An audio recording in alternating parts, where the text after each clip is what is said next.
Iguodala to Curry, back to Iguodala, up for the layup. Oh, blocked by James. The 2023-2024 NBA season is wrapping up, and whether it be the Boston Celtics or the Dallas Mavericks, who end up winning the NBA Finals, the NBA free agency market is right around the corner, and today I will be explaining the 2024-2025 salary cap rules. Let's get right into it. Before we get things started, salary cap places a limit on how much teams are allowed to spend on NBA players every year. So this stops teams with better cities such as Miami, Los Angeles, New York, Chicago, of course, or teams with the richest owners from getting the best players every year, so we don't see a Lakers Heat finals every single year. So yes, there are still loopholes, and this team still happened. The NBA's projected salary cap for the 2024-2025 season will be around $141 million, roughly $1 million lower than the previous cap projection, although the minimum salary for NBA teams will be $127 million, while the luxury tax line is at $172 million. Now that I've only covered salary cap and luxury tax, there are also plenty of other ways to explain the salary cap for the NBA. Now, I only brought up the salary cap and the luxury tax, but teams are also allowed to use the first and second apron in free agency.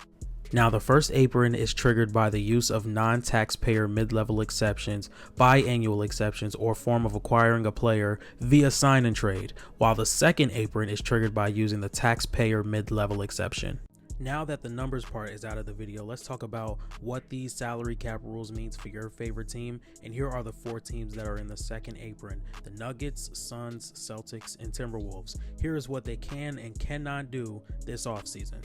These 4 teams are only allowed to re-sign their own free agents, sign draft picks, and sign players to minimum contracts, while they are not allowed to send cash via trades, acquire players using a TPE that was created previous via sign and trade, and use the tax mid-level exception. If I'm the Phoenix Suns fan base, I would be pretty worried about this because this is the only team in the second apron in the NBA who does not have a single playoff win to show for it. And I'm not saying a single series win, I'm saying a single playoff win. They did not win one game this postseason. Now, the 4 teams that sit in the first apron are the Los Angeles Lakers, the Miami Heat, the Milwaukee Bucks, and the Memphis Grizzlies. So for these first apron teams, they are not allowed to use more tax mid-level exception out of the non-tax mid-level exception using BAE, acquiring players via sign and trade, signing a buyout player who made more than the non-tax mid-level exception on previous contract, and using more than 100% in salary matching in a trade. So for the other 22 teams that are not in the first or second apron, they have a room exception of $13 million, a biannual exception of $5 million, and they have no trade or buyout restriction.